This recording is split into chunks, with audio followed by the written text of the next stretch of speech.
Hello everyone, welcome back to our channel. So today again we are going to discuss another question on compound interest. This one seems pretty long and complicated, but I'm sure we can solve it, okay? So we have our question as Ram divided 41,000 into two parts and deposited in the bank account of two daughters at the rate of annual compound interest 5% for 2 years and 3 years respectively. If the compound amount received by them after 2 years and 3 years respectively are equal, find how much did each of them get. So he just decided to divide this 41,000 rupees to his two daughters, okay?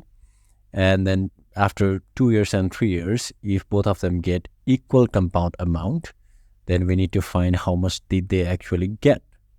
So it could be 20,000 and 21,000. It could be 5,000 and 36,000. So it could be any much, right? We don't know how much this money has been divided by Ram. And that's what we need to find out.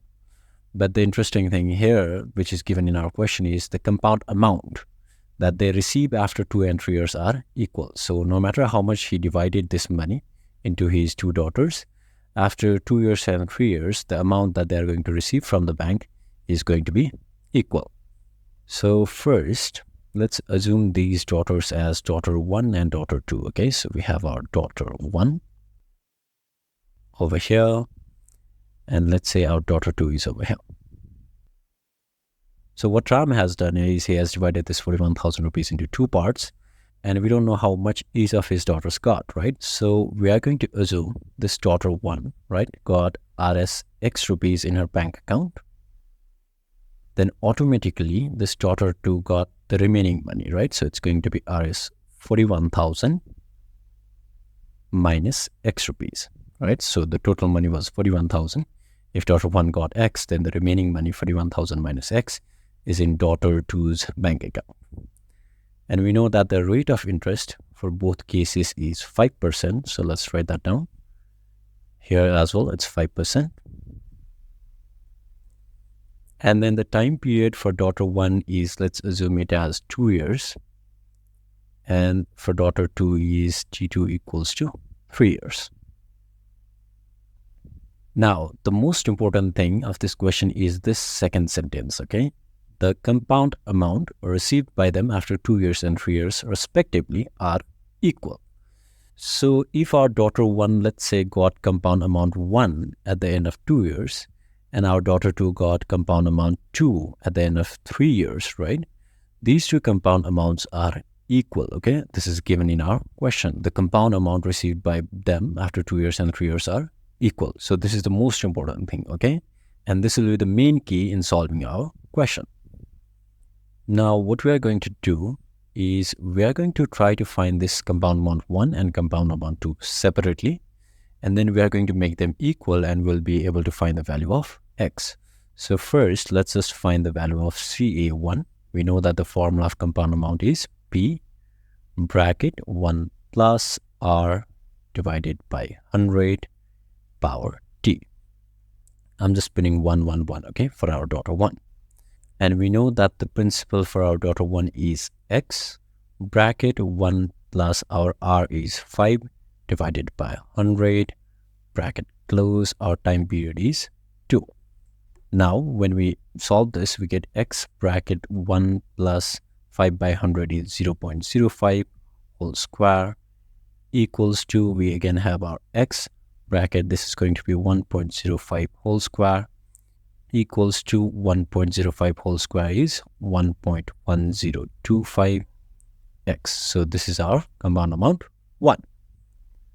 Now, similarly, let's find our compound amount 2. So again, the formula is same. We have P2 bracket 1 plus R2 divided by 100 bracket close T2. This is going to be equal to, our P2 is 41,000 minus X bracket close bracket 1 plus our R is again 5 divided by 100 bracket close. Our time is 3 years in this case. Now this is going to be equal to, we have still our 41,000 minus X bracket close 1 plus again 5 by 100 is 0.05 whole cube equals to 41,000 minus X This is 1.05 whole cube equals to, we still have our 41,000 minus x. 1.05 cube is 1.157625. I just calculated this in a calculator, okay? Equals to, now we just multiply this number with 41,000 and x, and you get 47,462.625 minus 1.157625x. So 1 times this number is the same number, right? So I'm just copying it down. And that's our compound amount 2. I know it's a pretty long number, but I'm sure we'll get our answer in a very short number. So now that we have found the CA1 and CA2, we are going to use this condition given by our question. So we know that the CA1 and CA2 are equal. So from question, we know that the CA1 is equal to the CA2, and we have found the value of CA1 and CA2, right? So let's just put those values. Our CA1 was 1.1025x equals to, our CA2 was 47,462.625 minus 1.157625x. Now we are going to put the x together, okay? So we are going to move this minus dot dot dot x to the left side, so it becomes plus. So we have 1.1025x over here plus 1.157625x is equal to 47,462.625. Now when you add these two numbers, you are going to get 2.260125x is equal to 47,462.625. So to find the value of x, we need to move this number to the right side, right? So we have 47,462.625 over here. When that number comes to this side, it's going to be divide. So we have divided by 2.26012.5. And when you divide that in your calculator, what you are going to get is Rs 21,000. So see, our answer is short, okay? So the money that our daughter 1 got was 21,000. Now for the daughter 2, we don't need to do complicated calculations, okay? It's pretty simple. Our daughter 2 got 41,000 minus x, right? She got the remaining money. So it's going to be 41,000 minus 21,000, which is equal to Rs 20,000. And so the first daughter got 21,000 and the second daughter got 20,000.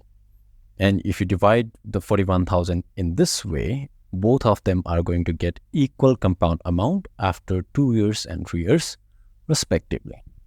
And done, we have solved our question. So I know it looked pretty tough and complicated in the beginning, but it's not that complicated, okay? First, we just assume that the first daughter got x rupees, the second daughter got 41,000 minus x. And then from the question, we figured out both the compound amounts are equal.